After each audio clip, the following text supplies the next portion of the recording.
खुलुमबाय नोंथांमोनखौ बयखौ बरायबाय। दिनै 28 अक्ट'बर 2023 बाराय जाबाय सुनिबार। फैदो दिननि खौरांफोरखौ बेखेवनोसै। आसामनि सानै ड्राग्स फालांगिरिफोरा गुबुन रायजोआव एरेस्ट खालामजादों।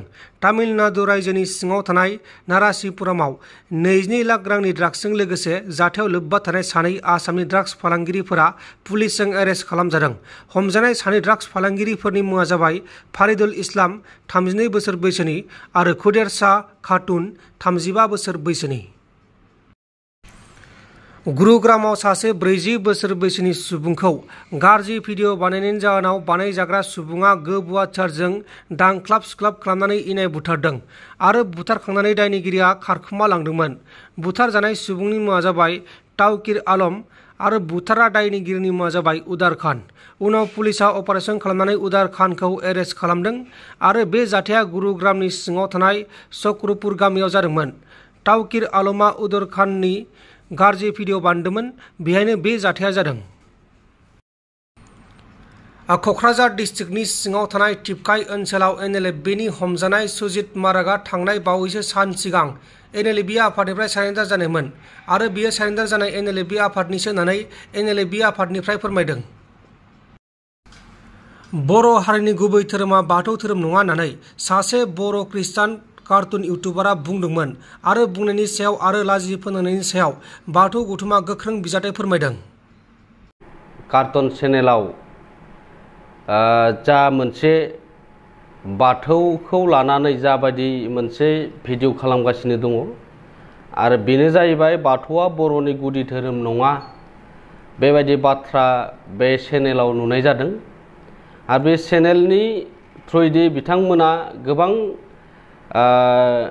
फोरमायथि होनानै बाथौ धोरोमखौबो बर' हारिनि गुबै धोरोम नङा बिथाङा बुंनायनि जाहोनाव दुलाराय बाथौ गौथुम बा धोरोमारि आफाद हिसाबै जोंहा बेवहाय बुंनांगौ थानायखाय जों दिनै प्रेस मिटनि गेजेरजों फोरमायनो सानदों।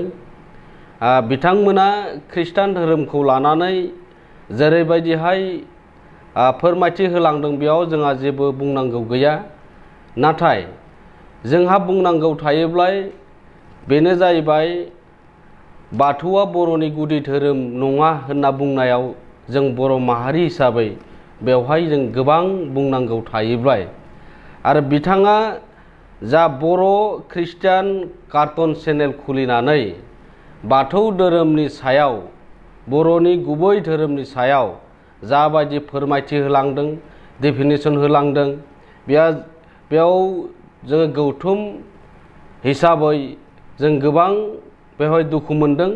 बर' फिसा हिसाबै जों दुखु मोननाय फोरमायदों। मानो होनबा बिथाङा जाबायदि इउटुब चेनेल खुलिनानै बर'नि गुदि धोरोमखौ बेबायदि हांगार फोननो नाजानाया जोंनि थाखाय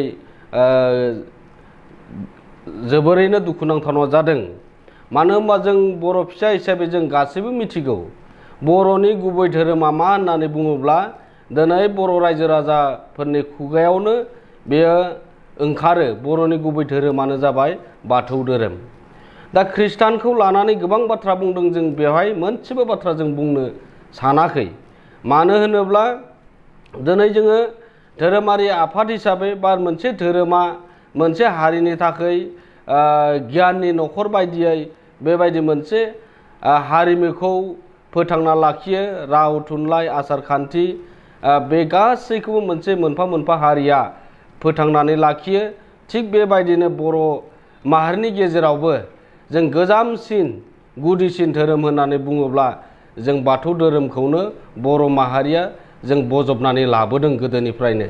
आरो बे दिनै जों गोदानै दिनै बाथौ धोरोमा बर'नि गुदि धोरोम नङा होननायावसो दिनै दुलाराय बाथौ गौथुम बा धोरोमारि आफादफोरा बेवहाय गोबां सोंथि सिखारदों। मानो होनब्ला जोङो एथ' मोजाङै दङ जोंनि गेजेराव, बर' माहारिनि गेजेराव दिनै गोदानै बेयो जे बर'नि गुबै धोरोमा बाथौ नङा होननायावसो जोंनि गेजेराव गोबां सोंलुफोरा सिखांदों। बे बाथ्राया मानो जादों, बे मानो जानो मोन्दों? बेनिखायनो दुलाराय बाथौ गौथुमनि जानानै बिथांखौ खावलायनो सानदों जे बे जाबायदि बिथांनि चेनेलाव जाबायदि फोसावदों जाबायदि बुंदों बेखौ 24 घन्टानि गेजेराव बिथाङा बोखांनानै लानांगौ आरो जुदि बिथाङा बे चेनेलनि गेजेरजों बुंनाय बाथ्राफोरखौ जुदि बोखांना लायाब्ला जों गौथुम हिसाबै जोङो बेखौ आयेननि खाथियाव जों राहा लानो गोनां जानो हानाय।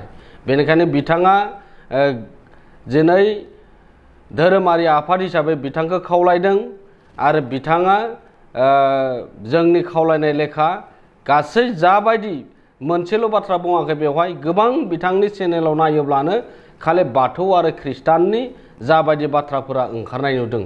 बियो बर'नि गेजेराव मोनसे दाङाबाजि लाबोनो नाजानाय बायदि बिथांनि बुंनाय रावफोरा बेबायदि बुंनायफोरा ओंखारदों। नोंथांमोन दिनैनि खौरांफोरा बेखिनिल'मोन। बेखिनिसिम नायनायनि थाखाय नोंथांमोननिसिम रोजा रोजा साबायखर। गोजोन्थों। एसेनोसै। जय बर' हारिनि।